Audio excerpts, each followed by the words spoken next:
The heavy metal door slammed shut behind David Chen, with a sound that seemed to echo through his entire body. It was a cold November morning, the kind where your breath turns to fog and the concrete walls seem to suck every bit of warmth from the air. He stood there for a moment, a slim man of average height wearing the standard orange jumpsuit that hung loosely on his frame. To anyone watching, he looked like he didn't belong here, and in many ways he didn't. Redwood State Penitentiary wasn't the worst prison in the country, but it definitely wasn't a place where you'd want to spend your Tuesday afternoons. The guards who processed David barely looked at him. To them, he was just another number, another face in a long line of faces they'd seen come through those doors. They took his fingerprints, his photo, assigned him a cell number, and sent him on his way with a bundle of sheets and a toothbrush. None of them bothered to read the thick file that came with him. None of them knew that buried deep in that file, sealed behind layers of classified stamps and federal restrictions, was a story that would have changed everything.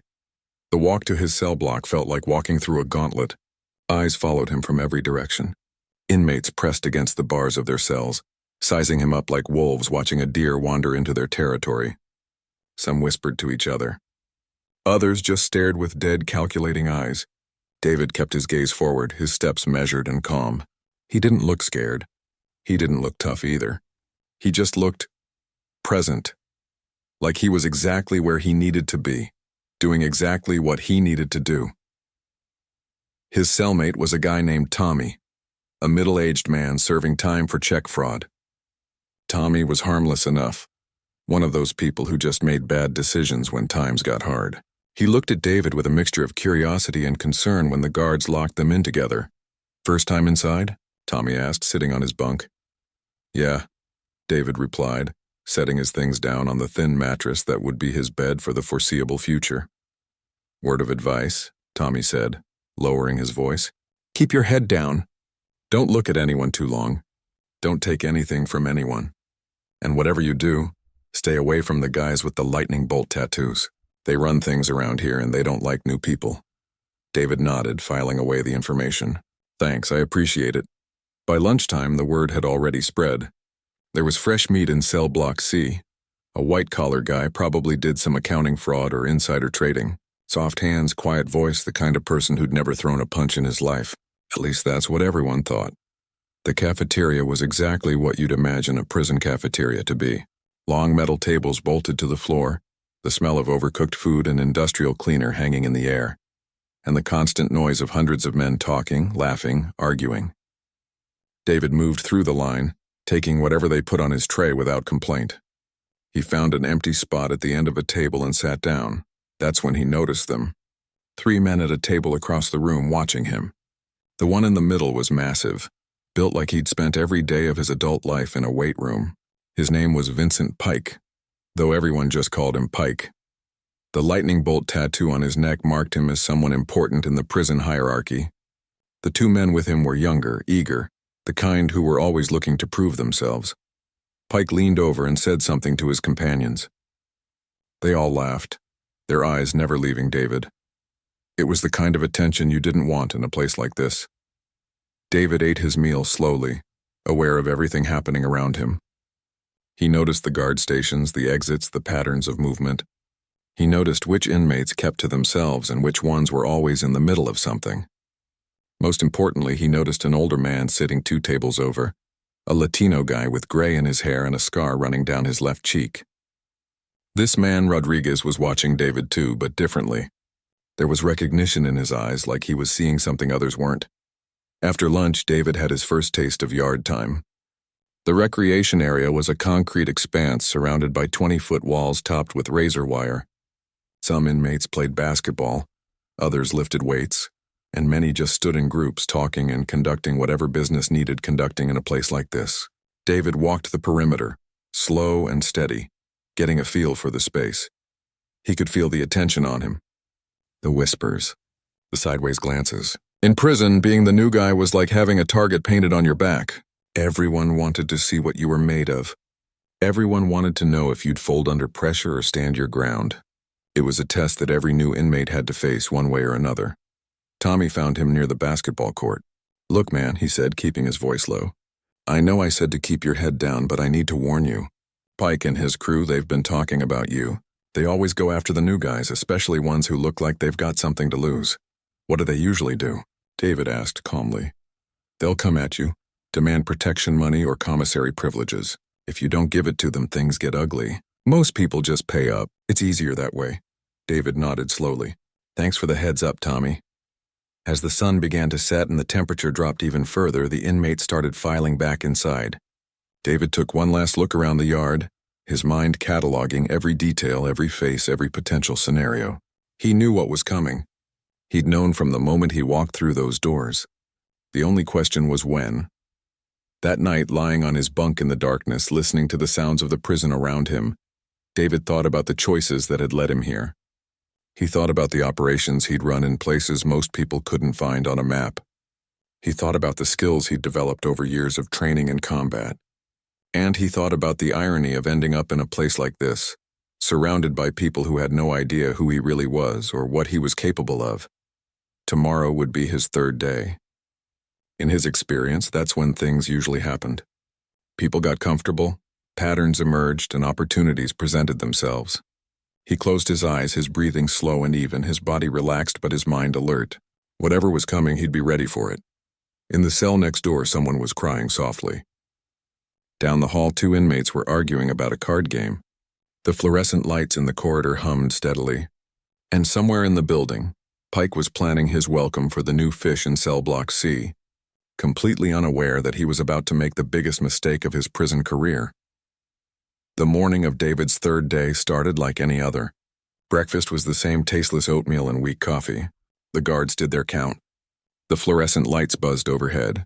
Everything seemed routine, normal even. But Tommy noticed something different about his cellmate that morning. David was quieter than usual, more focused, like a person preparing for something inevitable. You okay, man? Tommy asked as they headed to the yard for recreation time. Yeah, David replied. Just thinking. Tommy wanted to say more, wanted to warn him again, but the words died in his throat. There was something about the way David carried himself that morning that made Tommy think maybe, just maybe, his new cellmate wasn't as helpless as he looked. The yard was busier than usual. The sun was actually out for once, weak and pale, but better than the gray clouds that had hung over the prison for days. Groups of inmates clustered around the basketball court, the weight benches, and the picnic tables that were bolted to the concrete. David walked toward the far corner of the yard, near the basketball courts but away from the main crowd. It was a calculated choice, though to anyone watching it might have seemed random. Pike noticed immediately. He'd been waiting for this moment, planning it. The new guy was making it easy. Wandering off to a spot where the guards couldn't see clearly, Pike nodded to his 2 companions, a guy named Ricky with tattoos covering both arms and another named Chris who'd been in and out of the system since he was 16. They moved casually across the yard, taking their time, letting the anticipation build. Rodriguez watched from his usual spot near the weight benches. His instincts were screaming at him. Something about the way David moved, the way he held himself, reminded Rodriguez of men he'd served with years ago in the Marines. But that couldn't be right. This guy was supposed to be some corporate criminal, right? Still, Rodriguez kept watching, his gut telling him this wasn't going to go down the way Pike thought it would. Pike and his crew reached David within a couple of minutes. They formed a loose semicircle around him, blocking him from casual view. Other inmates noticed and started to drift closer, forming that ring of spectators that always appeared before something went down. It was prison entertainment, a break from the monotony of daily routine. Hey there, new fish, Pike said, his voice carrying that casual menace that came from years of intimidating people. We need to have a little chat about how things work around here. David turned to face them, his expression calm, almost neutral. He didn't look scared. He didn't look angry either. He just looked ready. I'm listening, he said quietly. Pike smiled, though it didn't reach his eyes. See, in here we have what you might call a system. New guys, they contribute to the community. It's just how things are. Now you seem like a smart man, so I'm sure you understand. Contribute how? David asked. Your commissary privileges for the next 6 months. Ricky jumped in, eager to be part of the action, and whatever packages you get from the outside. Think of it as insurance. We make sure nobody bothers you. You make sure we're taken care of. Everybody wins. David was quiet for a moment, his eyes moving from one man to the next, assessing, calculating. The crowd around them had grown larger. Tommy stood at the back, his face pale with worry. Rodriguez had moved closer, his body tense. "And if I say no?" David asked. The question seemed to catch Pike off guard for a second. Most people didn't ask that. Most people just agreed or tried to run. "Then we have a problem," Pike said, his voice dropping lower. "And trust me, you don't want problems with us." David took a slow breath. "I appreciate the offer," he said, his tone still calm, almost polite. "But I'm going to have to decline." For a moment, nobody moved. The yard seemed to hold its breath. Then Pike's face flushed red with anger. In his world, respect was everything, and this quiet little man had just disrespected him in front of everyone. That couldn't stand.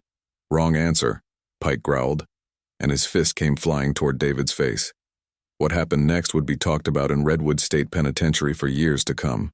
Pike was a big man, probably 250 pounds of muscle, and his punch came with the weight of countless fights behind it. It should have connected. It should have sent David sprawling to the concrete. But it didn't. David moved, not in a wild, desperate way, but with a precision that seemed almost choreographed. His body shifted just enough that Pike's fist sailed past his jaw, close enough that people in the crowd swore they could hear the air whistle. Before Pike could recover, David's hand shot out, caught Pike's extended arm, and used the bigger man's own momentum against him. It happened so fast that most people couldn't even process what they were seeing. David's movements were economical, efficient, like he'd done this 1,000 times before. Which in fact he had. His free hand struck twice, quick jabs to specific points on Pike's body that dropped the big man to one knee. Gasping for air but not seriously injured, Ricky came at him next, throwing wild punches fueled by adrenaline and shock. David sidestepped the first one, redirected the second, and delivered a single strike to Ricky's solar plexus that sent him crumpling to the ground, wheezing and unable to catch his breath. Chris, seeing his two companions down, hesitated. That hesitation was fatal to his attempt. David closed the distance between them in 2 steps, executed a move that was too fast for most people to see, and Chris joined his friends on the concrete, unconscious before he hit the ground. The entire confrontation had lasted 7 seconds, maybe 8. The crowd stood frozen, their mouths open in shock. This wasn't how things were supposed to go. Pike was supposed to win. The new guy was supposed to get beaten down, learn his lesson, fall in line. But Pike was on his knees, struggling to breathe. Ricky was curled on his side, his face pale. And Chris wasn't moving at all. David stood there, barely breathing hard, his stance relaxed but alert. His eyes scanned the crowd, making it clear without words that he wasn't looking for more trouble. But he was ready if it came. Nobody moved toward him. Nobody said a word. Then the whistles started blowing.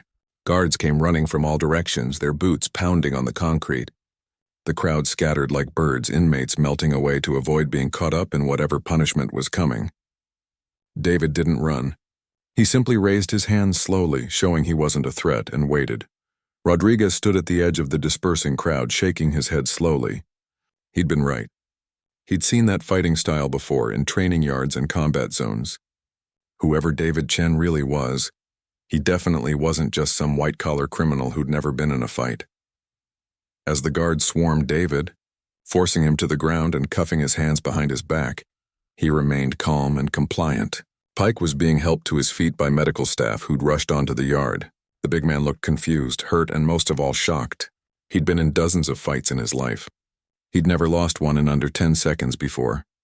The guards hauled David toward the administrative building for questioning and probable disciplinary action. As they dragged him past the other inmates, something strange happened. Instead of the jeers and insults you'd expect, there was silence. Respectful silence. In 7 seconds, David had done something remarkable. He'd changed the entire power dynamic of the yard without killing anyone, without causing permanent damage, but with enough skill to make everyone understand one simple truth. They had no idea who they'd been messing with. And now they were all about to find out. The holding cell was small, cold, and smelled like bleach and stale sweat. David sat on the metal bench, his hands still cuffed, waiting. He'd been in worse situations than this. Much worse. The guards had been rough with him, but not cruel. They were just doing their job, and he understood that. Through the small window in the door, he could see activity in the administrative offices. People moving quickly, phones being picked up, papers being shuffled. Something was happening. Warden Richard Brennan sat at his desk staring at the file in front of him like it might explode. When the yard incident was first reported to him, he'd assumed it was just another fight. Some new inmate getting put in his place by the established hierarchy. Happens every week. But then his head of security had pulled David Chen's file and everything changed. "Sir, you need to see this," the security chief had said, his face pale. "His records are sealed. Federal level. I've never seen classification marks like this." Brennan had the clearance to access sealed records in cases of prison security, so he'd opened the file. What he read made his blood run cold. David Chen wasn't a typical white-collar criminal. He wasn't typical anything. The man sitting in his holding cell right now was a former Delta Force operator with 12 years of service in some of the most classified military operations the country had ever conducted. 3 tours in the Middle East, 2 in Africa. Decorated multiple times for valor. Expert in hand-to-hand combat, weapons, tactical operations, and about a dozen other skills that had most of their details redacted. But that wasn't even the strangest part. The strangest part was why he was here. David had worked for a major defense contractor after leaving the military. He'd discovered that the company was selling faulty equipment to the armed forces, equipment that had already gotten soldiers killed. When he reported it through official channels and nothing happened, he'd taken matters into his own hands. He'd gathered evidence, documented everything, and exposed the whole operation to the press. The company went down. Executives went to prison. But David went down too, because the way he'd obtained some of the evidence involved accessing classified systems without proper authorization. His lawyers argued he was a whistleblower. The prosecution argued he was a criminal who'd broken federal law. The jury sided with the prosecution, and here he was. Brennan picked up his phone and dialed a number he rarely used. "This is Warden Brennan at Redwood State. I need to speak with someone in Federal Corrections Oversight." "Yes, it's urgent. I have a situation." Meanwhile, in the prison infirmary, Pike was lying on a bed while a nurse checked his vitals. His ribs hurt like hell, but nothing was broken. That was the weird part. He'd been in enough fights to know when someone was trying to hurt him, and when they were trying to kill him. David had done neither. Those strikes had been precise, controlled, designed to stop him without causing lasting damage. Pike had never experienced anything like it. Ricky was in the bed next to him, still looking green around the edges. Chris was conscious now, though he had a headache that felt like someone was using his skull as a drum. All 3 of them were trying to process what had happened. "What the hell was that?" Ricky finally said, breaking the silence. Pike didn't answer right away. He was thinking about those 7 seconds in the yard. The speed, the precision, the complete lack of wasted movement. "That wasn't a lucky break," he said quietly. "That was training. Serious training." "You think he's ex-military?" Chris asked, rubbing his head. "Military doesn't even cover it," Pike replied. "I fought guys who did time in the service." This was different. This was the professional. Back in the main population, word of the fight had spread like wildfire. The story grew with each telling, as prison stories do, but the core facts remained the same. The quiet new guy had taken down Pike and his crew in seconds without breaking a sweat. By lunchtime, David Chen had become the most talked-about person in Redwood State Penitentiary. Rodriguez sat in the cafeteria, listening to the chatter around him. Finally, he couldn't keep quiet anymore. "You all want to know what that was?" he said to the men at his table. They leaned in, eager for information. "That was Spec Ops training. Special operations. I saw it in the Marines, but what that guy did was next level. He's not just military. He's Tier 1 military." "What's that mean?" someone asked. "It means he's the guy they send when regular soldiers can't get the job done," Rodriguez explained. "Delta Force, Navy SEALs, that kind of thing. And I'm telling you, the way he moved, the way he controlled that whole situation, that man has seen real combat. Probably more than any of us can imagine."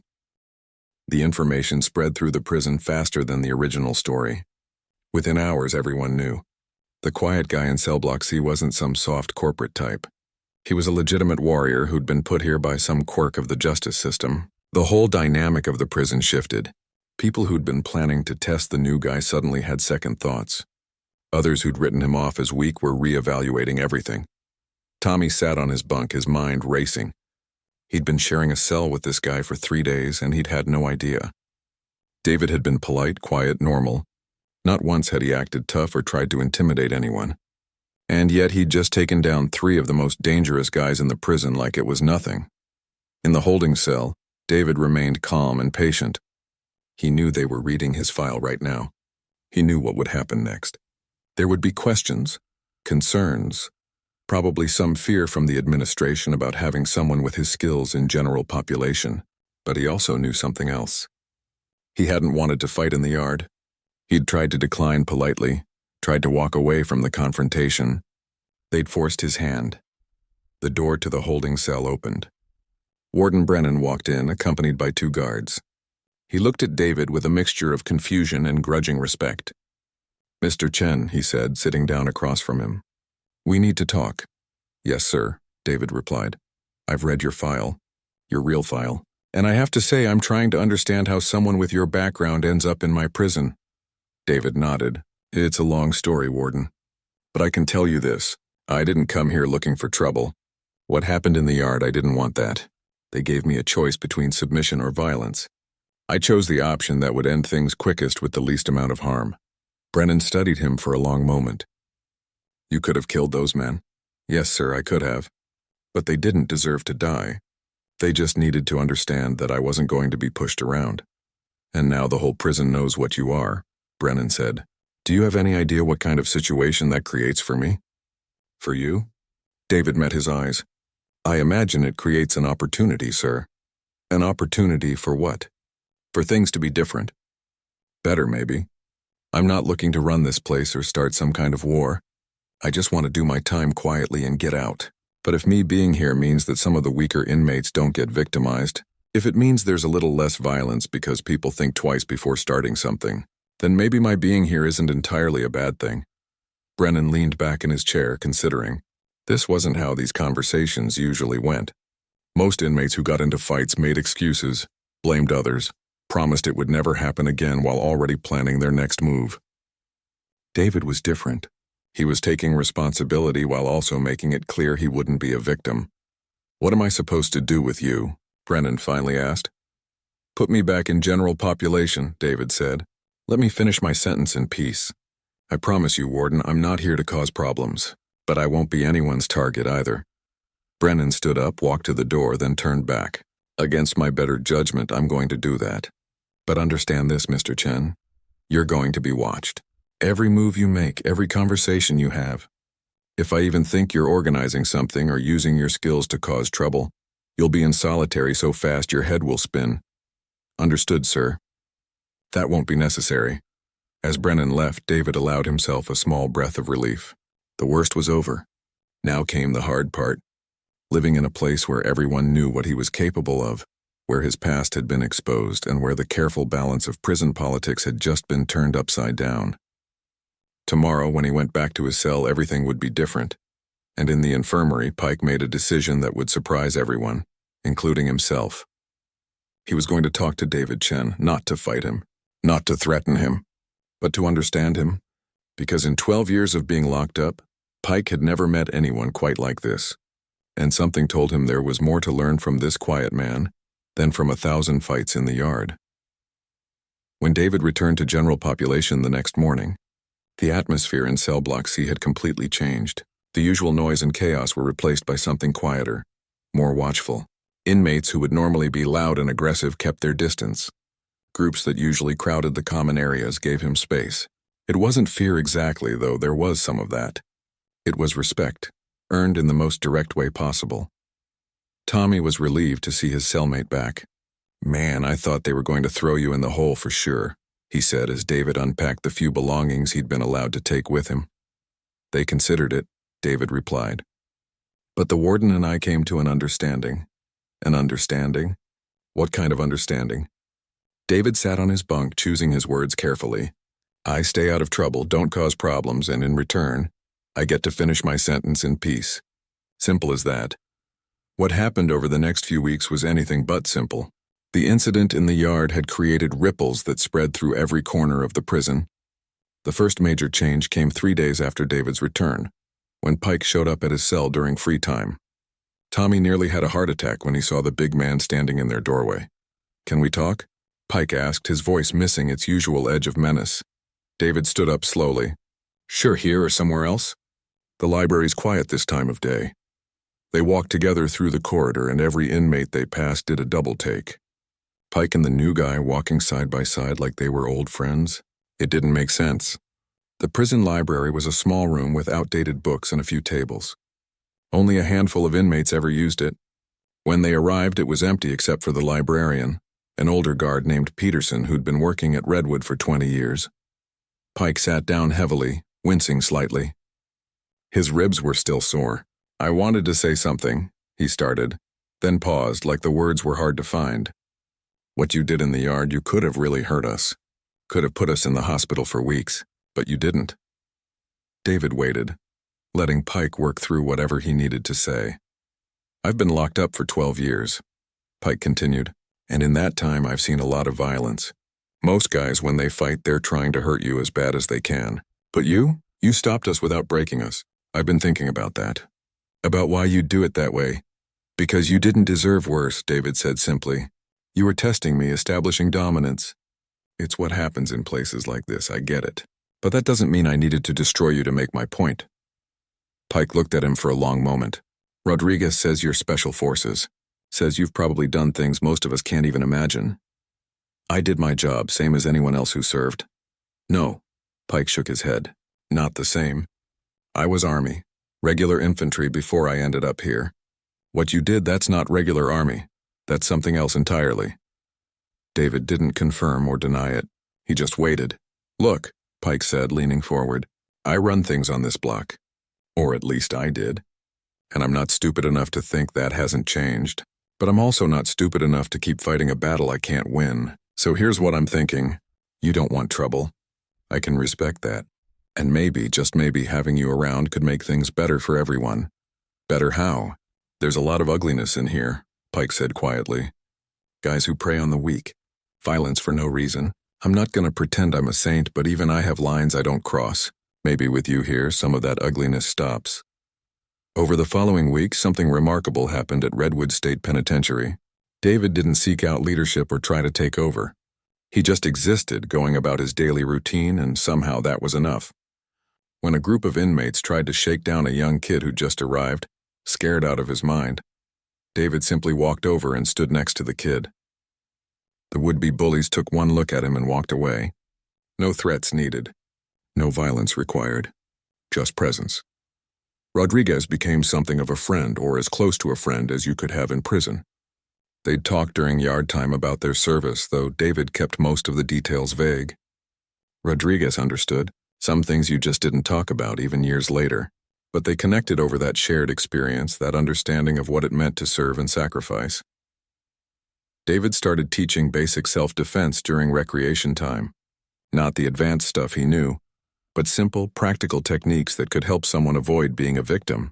Pike watched these sessions with interest and eventually asked if he could join. Pretty soon, a dozen inmates were showing up regularly, learning how to protect themselves without starting fights. "You're teaching them wrong," Pike joked one day, nursing a sore wrist from a practice drill. "How so?" David asked. "You're teaching them to defend, to avoid fighting. Most people in here, they want to learn how to hurt people better." David shook his head. "Most people in here are eventually getting out. They don't need to learn how to be better fighters. They need to learn how to be better at not fighting." The change in cell block C was noticeable even to the guards. There were fewer incidents, fewer fights, fewer trips to the infirmary. Warden Brennan noticed it too. He'd increased surveillance on David like he'd promised, expecting to find evidence. Gang organization or some kind of power play. Instead, he found something he'd never seen in 20 years of running prisons. He found genuine community building, but not everyone was happy about these changes. Guard Dennis Hawkins had been working at Redwood for 8 years, and in that time he'd built a nice little side business. He ran contraband into the prison, facilitated certain transactions, and generally made a lot of money by exploiting the inmates. The new peaceful atmosphere in Cell Block C was bad for business. When people weren't fighting, they weren't desperate. When they weren't desperate, they didn't pay premium prices for his services. Hawkins started watching David carefully, looking for any violation he could use to get him thrown in solitary or transferred to another facility. He began documenting every interaction, every conversation, building a case that David was organizing the inmates. It wasn't true, but Hawkins was good at making things look suspicious when he needed to. One afternoon, Hawkins made his move. He planted a makeshift weapon in David's cell during a routine shakedown. It was crude but effective. A sharpened piece of metal wrapped with tape for a handle. The kind of thing that would automatically add years to someone's sentence. Well, what do we have here? Hawkins said loudly, pulling the weapon from under David's mattress during inspection. Other guards came running. Inmates pressed against their cell bars to watch. Tommy's face went pale. David stood calmly, his hands visible, his expression neutral. That's not mine. Sure it isn't, Hawkins smirked. They never are. But you're still going down for it. But Rodriguez had seen Hawkins go into the cell earlier, before the inspection. He'd watched the guard slip something under the mattress, thinking no one was paying attention. And Rodriguez wasn't the only one who'd seen it. 3 other inmates had witnessed it too, including Pike. That's planted, Rodriguez said loudly from his cell. I saw Hawkins put it there 20 minutes ago. Hawkins's face flushed red. You're lying, old man. I saw it too, Pike's voice boomed from down the corridor. We all saw it. More voices joined in, inmates who normally would never speak up against a guard, all confirming the same story. Hawkins had planted evidence. The other guards looked at each other uncomfortably. This was a serious accusation, and there were too many witnesses to ignore. Within an hour, Warden Brennan was reviewing security footage from the corridor cameras.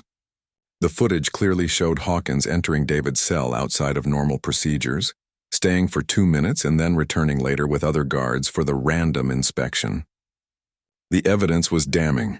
David sat in the warden's office again, but this time the atmosphere was different. It seems, Brennan said slowly, that guard Hawkins decided to try to frame you. I want to know why. I couldn't say, sir, David replied honestly. I've never had any interaction with him beyond basic procedure. Brennan pulled out a thick file. We're launching a full investigation into Hawkins. Early indications suggest he's been running contraband for years. And Mr. Chen, I find it interesting that inmates who normally wouldn't say a word to protect someone all spoke up for you today. That says something. They spoke up for what was right, David said. That's all, is it? Brennan studied him. Or is it because in a few short weeks you've somehow managed to create something resembling actual community in one of my most troubled cell blocks? Don't think I haven't noticed the changes. Fewer fights. Fewer incidents. Inmates actually helping each other instead of preying on each other. David didn't respond to that. He just waited. Brennan sighed. Your military lawyers have been making noise about your case. There's talk of an appeal, possible misconduct in your original prosecution. I don't know if it'll go anywhere. But combined with this incident today, you're attracting a lot of attention. The kind that makes people ask questions about why someone with your record is here in the first place. As David walked back to his cell that evening, he realized that things were about to change again. The investigation into Hawkins would expose years of corruption. His own case was being reviewed, and somehow, without meaning to, he'd created something good in one of the worst places imaginable. The question was whether it would last and what price he might still have to pay before this was all over. The investigation into Guard Hawkins moved faster than anyone expected. Once they started digging, the corruption ran deeper than even Warden Brennan had imagined. Hawkins wasn't working alone.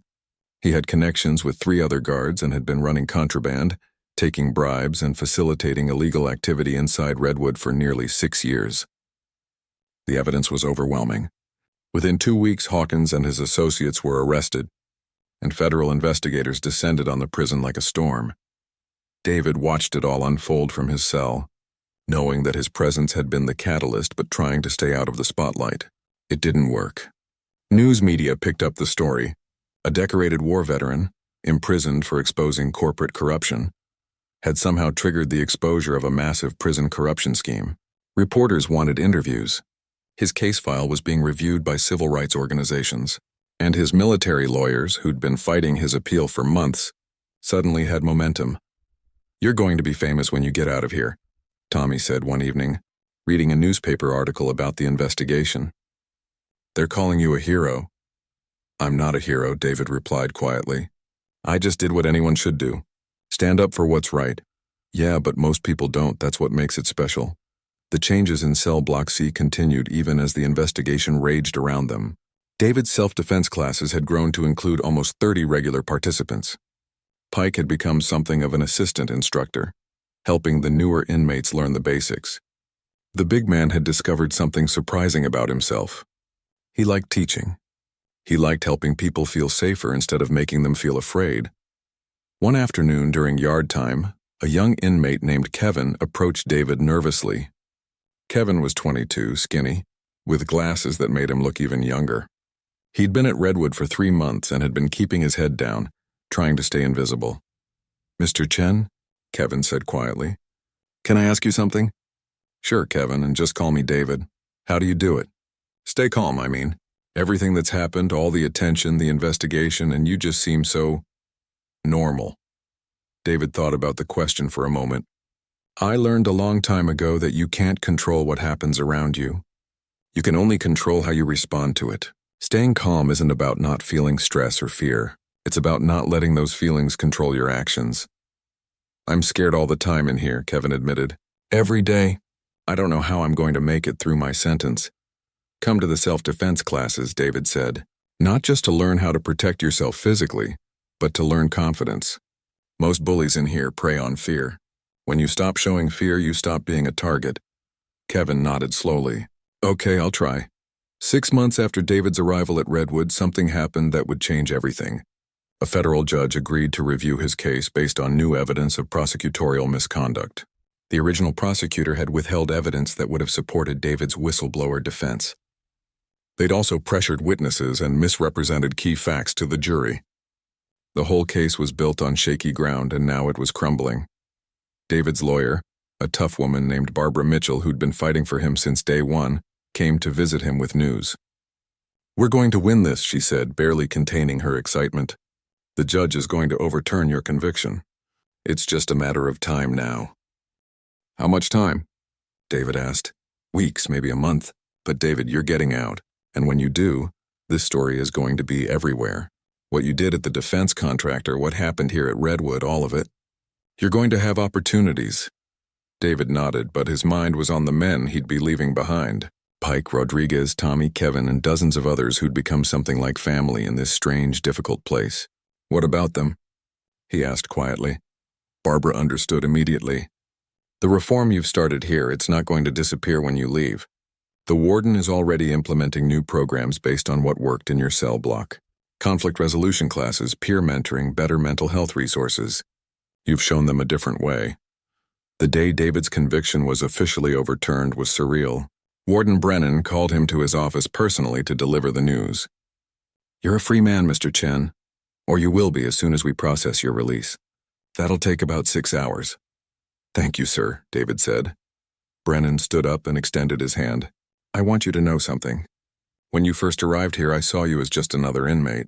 A complicated one, maybe, but just another number. What you did here, the way you conducted yourself, it changed this prison. It changed me. I've been running correctional facilities for 20 years, and I've never seen anything like what happened in Cell Block C.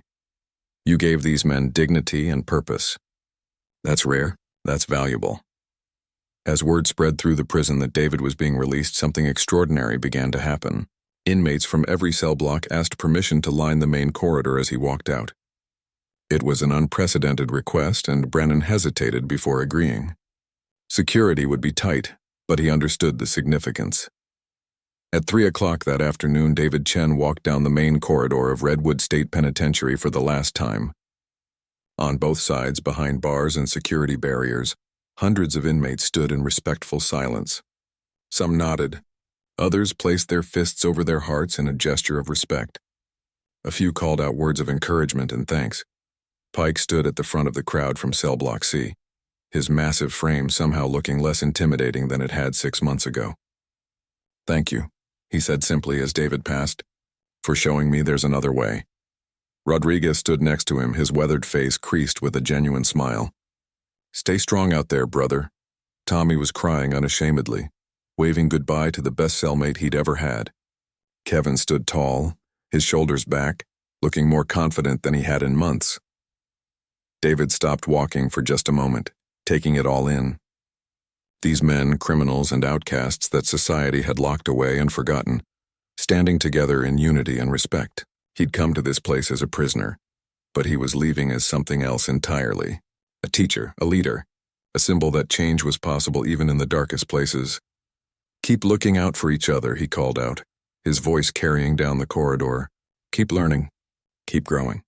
Your past doesn't have to define your future." The walk to freedom felt both endless and too short.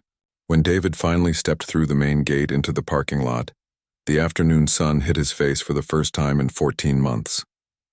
Barbara was waiting with a car along with 3 news crews and a handful of reporters. "How does it feel to be free?" a reporter shouted. David thought about the question carefully before answering. "Freedom isn't just about being outside these walls," he said. "It's about living with integrity, standing up for what's right and helping others when you can." I learned that in there as much as anywhere else. Over the next few weeks, David's story became national news. The corruption scandal at Redwood led to reforms across the entire state prison system. His original case against the defense contractor was reopened, and new charges were filed against executives who'd escaped prosecution the first time. David was offered book deals, speaking engagements, and consulting positions with criminal justice reform organizations. But the thing that meant the most to him came 3 months after his release. He received a letter from Pike, written in careful, deliberate handwriting that spoke of hours of practice. The big man had enrolled in a prison education program and was learning to read and write properly for the first time in his life. He told David about how the self-defense classes were still running, now officially sanctioned by the prison. He told him about Kevin, who'd become one of the best students and was helping teach the newer inmates. He told him about the changes that continued to spread through Redwood, creating a safer, more hopeful environment. "You showed us we could be more than what they told us we were," Pike wrote at the end of the letter. "You treated us like men who deserved respect, and we became men worthy of that respect. Thank you for seeing the best in us when we couldn't see it in ourselves." David kept that letter on his desk, a reminder that sometimes the most important battles aren't fought with weapons or in courtrooms. Sometimes they're fought with patience, respect, and the simple act of treating people with dignity, even when the world has given up on them. The day those prisoners learned who they'd messed with wasn't just about a skilled fighter defending himself. It was about a good man showing others what goodness looked like, even in the worst circumstances. And that lesson, David knew, was worth far more than any fight he'd ever won. He'd walked into Redwood State Penitentiary as prisoner number 847293. He walked out as living proof that one person, acting with courage and compassion, could change an entire world, even if that world was only 30 feet wide and surrounded by concrete walls.